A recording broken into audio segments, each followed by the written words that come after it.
Welcome to the Jazz Ranch. I have a special sale going on with my books right now. If you buy the jazz piano book here, you will get the appendix, which is 140 pages of exercises. You'll get that for free. So if you buy the hard copy or the PDF in my book, you will get the appendix PDF for free. This is a good deal. The appendix is a $30 value. Now, I've sold thousands of copies of this book, and I'm going to show you the inside of the book now. So if you watch this video, you'll see everything that's in my book, and you will learn, all about it, and you can read the endorsements and so on. So here we go now with a look into my book.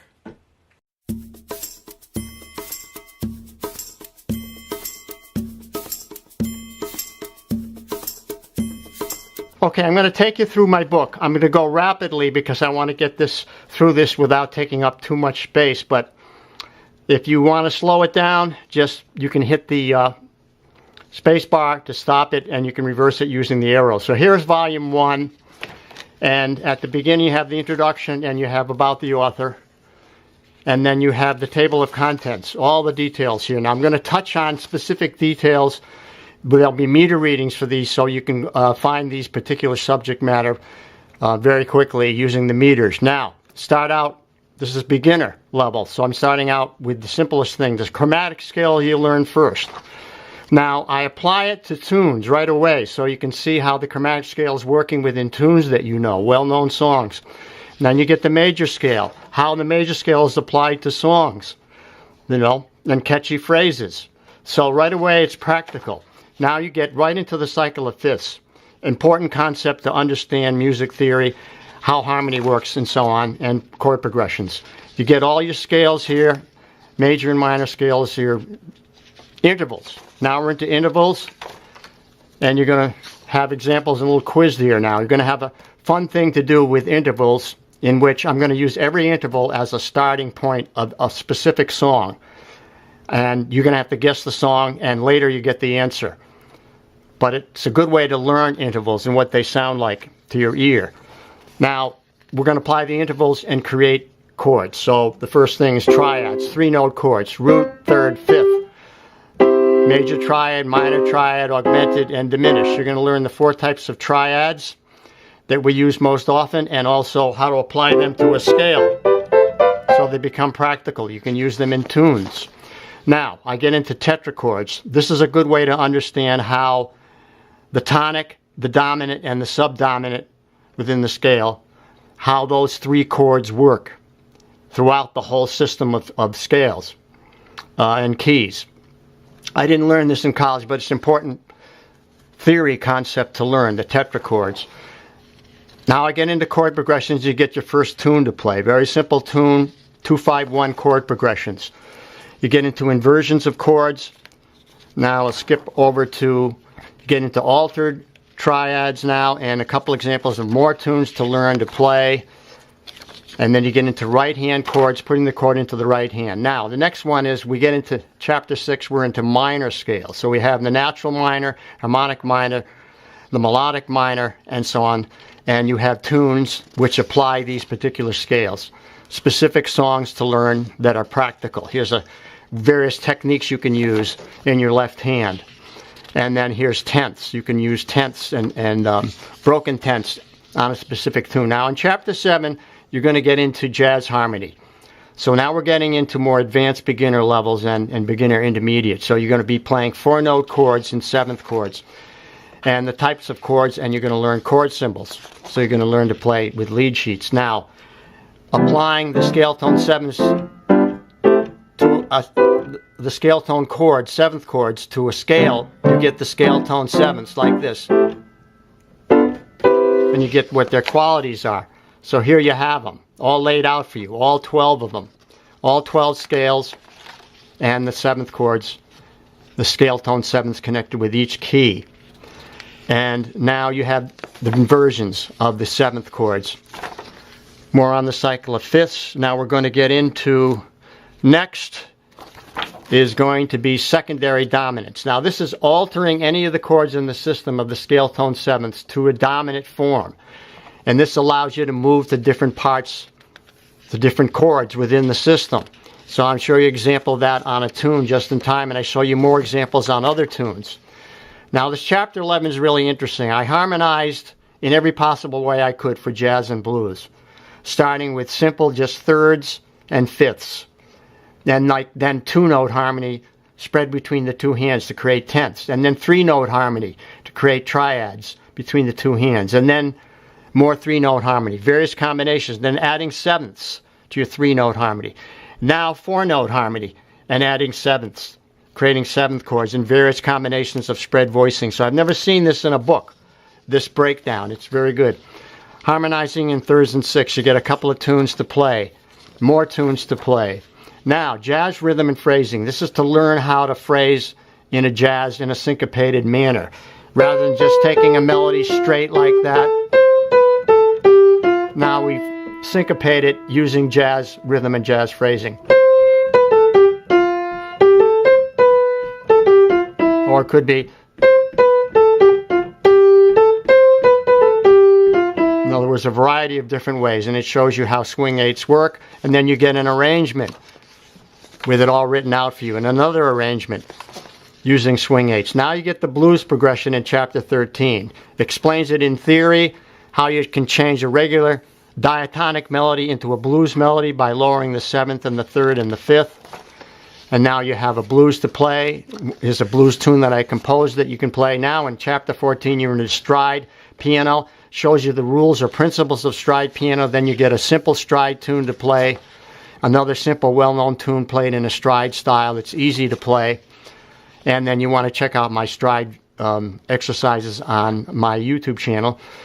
Now, chapter 15 is spread voicing. So now we're going to have four-note chords with the harmony spread between the two hands and how to do this. This is to get the professional sound, be able to add upper extensions. And you get an example, a simple example in a tune, a well-known tune. Here is it's broken down for you, spread voicings in detail, harmonizing in four notes, different varieties of spread voicings, another tune to play. Here's another tune in spread voicings to play. Here's another tune, all written out for you note for note. Here's another one in spread voicings and combinations. Now you get to play tenths in spread voicings, how that's used, and then you get right hand chordal technique, in which I'm going to put the chord into the right hand now, and then you have a bass line to play in the left hand. Now here's a wrap up with a review with all the techniques that you've learned in this volume 1. That's the review, and then you get a tune that uses all the techniques. And at the very end you have the answers to that quiz that you had earlier on intervals, with each of the intervals laid out for you and then the song that they fit. So this is a very interesting way to end. This is the end of volume 1. Now we're going to go into volume 2. Okay, I'm going to go through volume 2 now. I've got them in separate volumes, but I usually keep both volumes in one cover. It's just easier for me, but you can put them in separate 3-ring binders if you like. So you have the table of contents. Now you get a review of all the techniques you learned in volume 1 and applied to a song. Now I'm getting into block chords in the various positions. So you're going to get into inversions of block chords, which are rootless chords, similar to what Bill Evans plays, and modern pianists. So you're going to start out with the 2-5-1 through the cycle of fifths in block chord position using economy of motion, then that applied to a song, and then applied to another song, and then you're going to get into upper structure chords. This is adding ninths, 11ths, and 13ths, creating color tones into your, putting color tones into your chords in both the right hand and left hand, starting out with the right hand. Later on you'll see you'll get them in the left hand. So you have all the combinations here and practical applications of them. And then you get the upper extensions and spread voicings.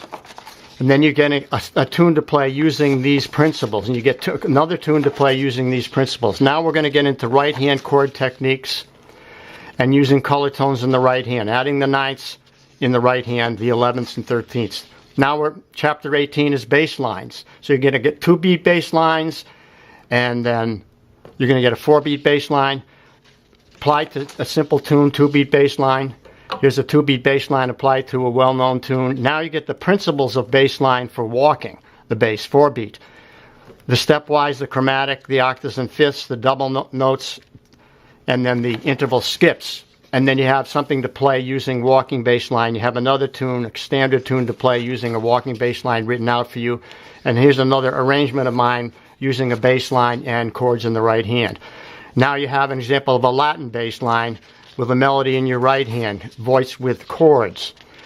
Now more on melodic jazz phrasing, how to phrase with a jazz feel, swing eights and so on. And then it's applied to a blues. And you have blues techniques here, and you have an example of a blues that I wrote out for you. And now how to apply blues techniques to a standard tune. And there's an arrangement of a standard tune that you learn using blues techniques. All right, and then we continue here. Now we get into rootless voicing. So we're going to be using the A form, which is the first inversion, and then the second inversion, and then the B form, which is the third inversion. So the A form and the B form are the preferred. So that's the the first inversion and the third inversion. So now you get examples of all the way through the cycle of fifths using the A form, and then the second inversion, and then the third inversion, which is the B form. You get all the 2-5-1s through the cycle of fifths. Now you apply the rootless voicings to Moonlight in Vermont. This is a Bill Evans type of sound. Now you use 3-note chords rather than 4-note chords in the left hand and using upper extensions. Now you use 3-note chords using upper extensions, another example. Now rhythmic comping. This is all on comping, but it's mostly for the left hand. I've covered comping in a couple of videos that I've done for both hands.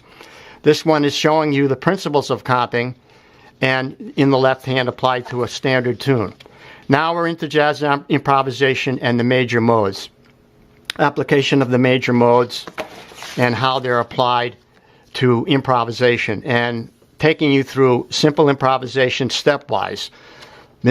Learning the modes in scales, practice them in horizontal and vertical movement, ascending and descending, changing the rhythmic values, adding chromatic notes, and so on. It takes you step by step through a process to learn improvisation, if you think it can be learned. Of course, it takes more than just exercises, but those are good exercises to learn. Now using a blues vamp, improvising on a blues vamp.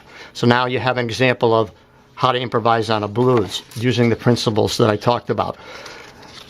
Another tune using improvisational techniques, and now we get into scales for improvisation. So I'm going to talk about every scale, every major scale you need to learn. These are the most important scales, not all of the scales there are, but the most important scales to learn in the major scales, the minor scales, the dominant scales, the diminished scales, and so on. So you have all the scales you need to learn. Now, reharmonization. This is what jazz musicians do. We reharmonize tunes, particularly using substitutes. I show you what substitutes to use, how to use them. I give you examples in tunes. So it's practical. You learn the principles of reharmonization, then apply to a tune. And then you get tunes to play using these principles. Here's an example of a tune, very simple. Might appear in a fake book, and how you would reharmonize it. All written out for you, note for note. Tritone substitution. Important principle for reharmonization. Shows you how to apply it to the cycle of fifths. G7, go across, D flat 7 is the tritone substitute. Then applying the tritone substitutes to a tune. Another tune to learn using tritone substitutes and substitute chords. A simple arrangement and then something more complex using reharmonization. Now we get into advanced concepts of improvisation. The elements, the well-balanced phrase, the sentence, the sequence, methods of vertical movement, horizontal movement, patterns, target tones, approach tones, all these different things, labels on them, and then how to use them in a bebop way with bebop exercises. Various bebop exercises, a standard tune, now a solo written out for that tune. Now an analysis of the solo using the principles that I talked about. And now here's an example of a Charlie Parker tune based on that same song. Then a song that I wrote, and then a solo that I wrote out for the song in more of a pentatonic interpretation, modal interpretation. Then you have another solo for another well-known song, and here's another solo for a well-known song. And then you have a well-known song played simply and then played with a blues solo, blues interpretation. And now you have at the end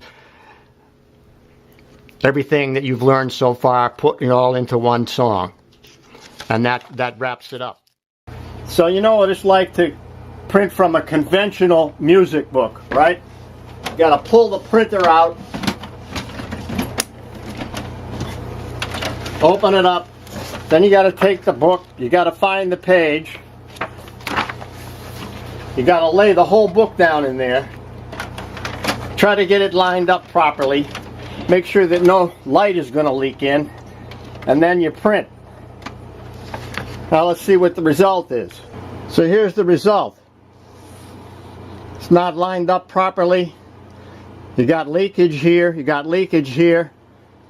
Out of alignment. And the page is cut off on this side. So now you got to do a whole process again. Maybe 10 times.